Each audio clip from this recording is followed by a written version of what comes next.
Okay, welcome everyone to the Mindfulness Broadcast. Thanks for being here. So today I wanted to talk about something called the passive voice and explore how we can use our mindfulness to engage the passive voice and to achieve what I like to call spaciousness. I often talk about mindfulness as a way that we can change our relationships to all the things that we experience as humans. So not just the relationship that we have with other people, but the relationship that we have with our own mind, the relationship that we have with emotions, the relationship that we have with money, time management. Anything that we have a relationship to, we can change using the power of awareness that mindfulness allows us. So that's good news. And we just need to practice. So I'm going to go ahead and share my screen and we'll get into today's material. And I will jump into it. So using the passive voice, what does that mean exactly? Well, generally speaking, most of us, most of the time, are using what's called the active voice. And the active voice is simply I am, or they did this thing to me, right? We are the central character in the narrative that we are telling ourselves. And that's a problem. It's a trap, because when especially we are in situations that are more challenging, what ends up happening is we start to trigger a reactive amygdala, high-arousal state in ourselves. So if there's some kind of circumstance that's causing us to stress out or become angry or fearful, and we use this active voice, I am failing, or he hurt me, as examples, that essentially is telling our brain that there's a threat. It's a trigger for us to kind of spill into that very well-known state of reactivity and of fear. And unfortunately, that's not a recipe for success. So there's a simple way that we can shift from the active voice to the passive voice and start to explore other ways of contextualizing our own experience.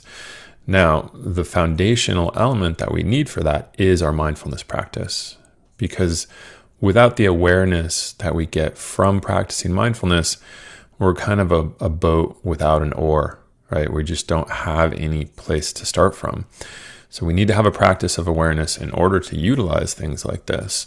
But once we have that practice, we can start to make these shifts. So when we move from active to passive, we're doing something called linguistic distancing, right? So that language actually has a really big effect on how we perceive and then how our brain is reacting to circumstances. So when we shift to the passive, or you could also think of it as like the third person fly on the wall voice, we're moving our brain's activity from that amygdala reactivity to the prefrontal cortex. We are, generally speaking, a little bit more curious, more observational, more neutralized. And this can be a really big deal as we navigate the challenges that we inevitably face. So examples of this could be disappointment is being experienced, or fear is being felt.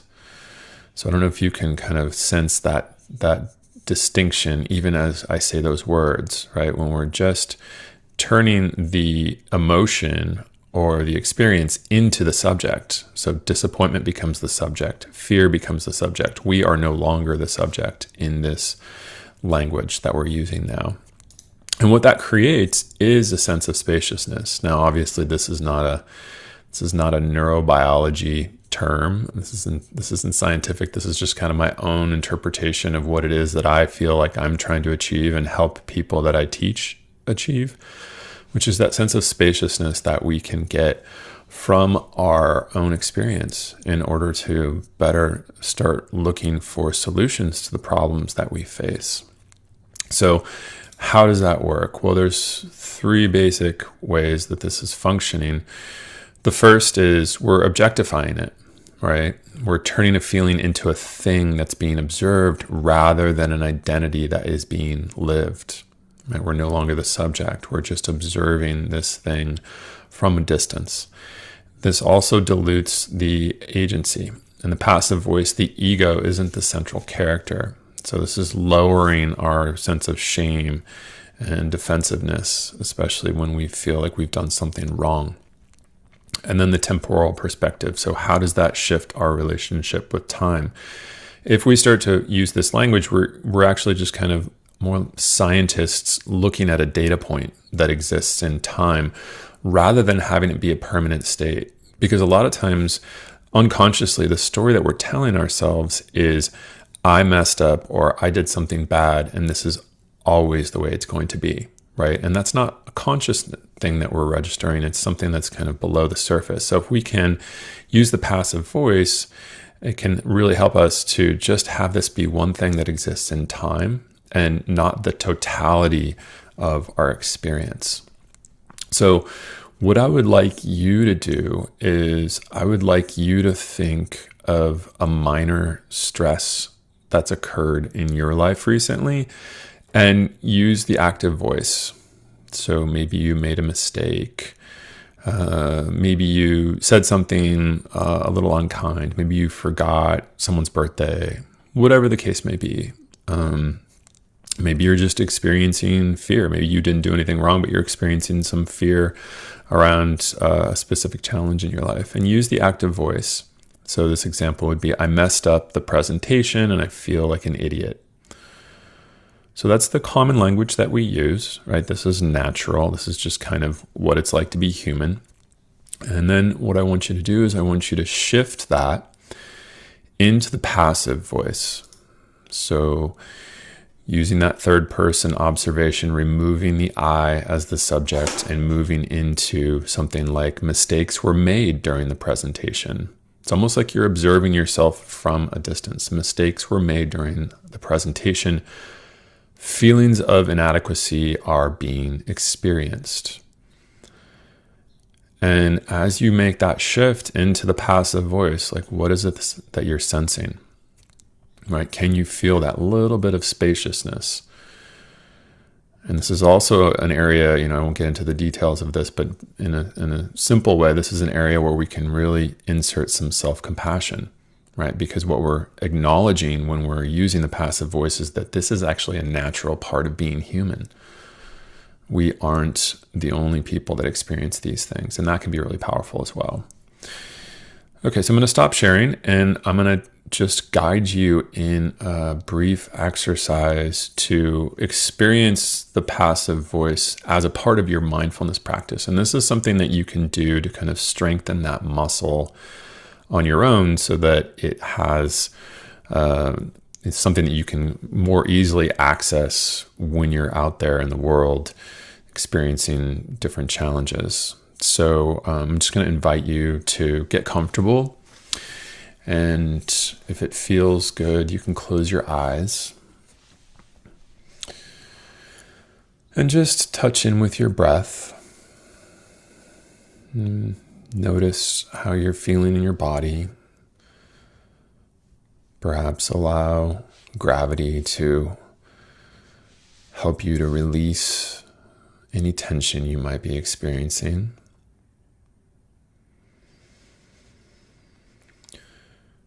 And then we'll use the passive voice to just notice what's happening physically in the body.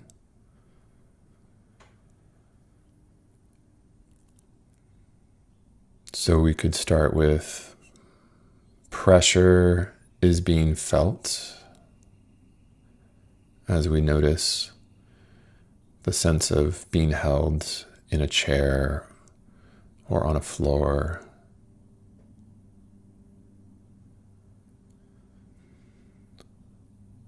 Sensations are being noticed.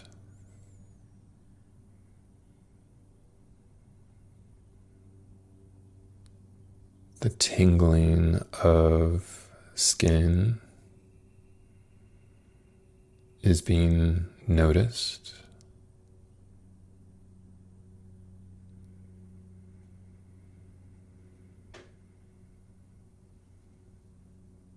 The rise and fall of the breath is being made known.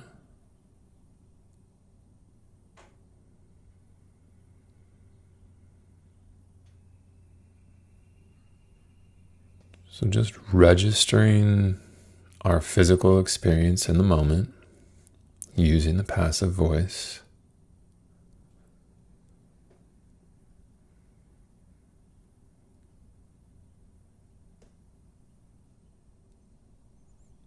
And then we'll carry the passive voice into mental phenomena.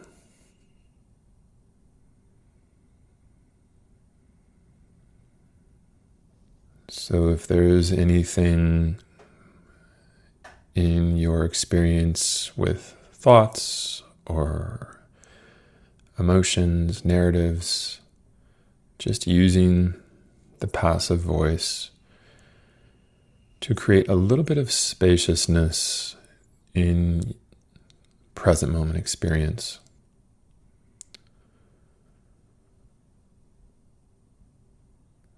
Thoughts are being observed.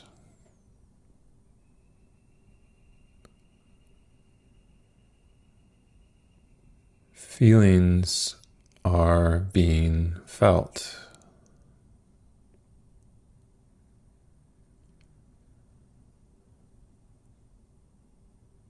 Stories are being recognized.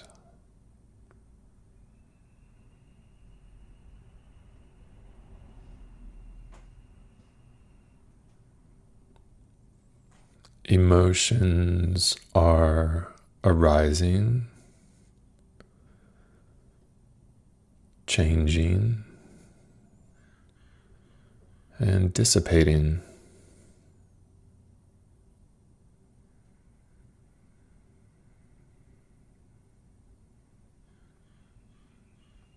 And as you engage this process,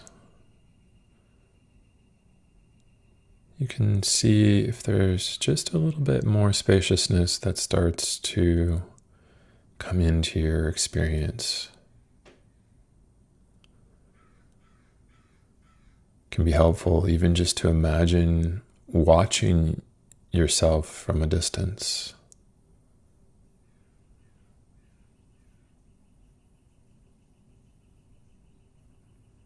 In a broader way, you could say something like, life is being witnessed.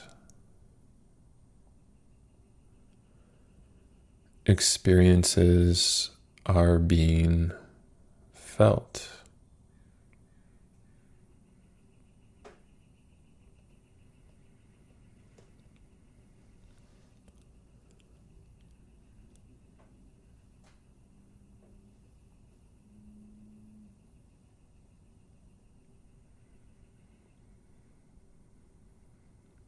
And that spaciousness that we start to get ideally has the flavor of a little bit of a lower heart rate, sense of calm and regulation.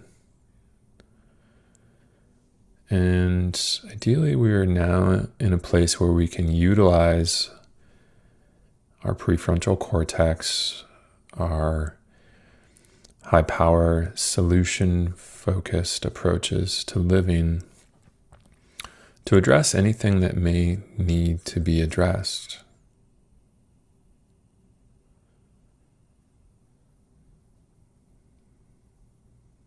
And before we return to our spaces, making a mental note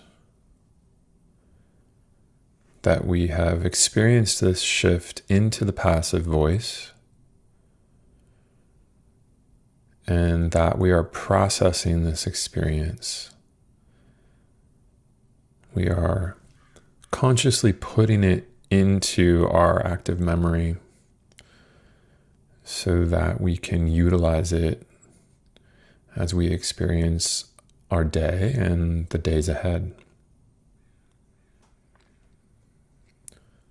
So when you're ready, you can kind of slowly come back into your space and retake in the room where you are. But thank you for being here.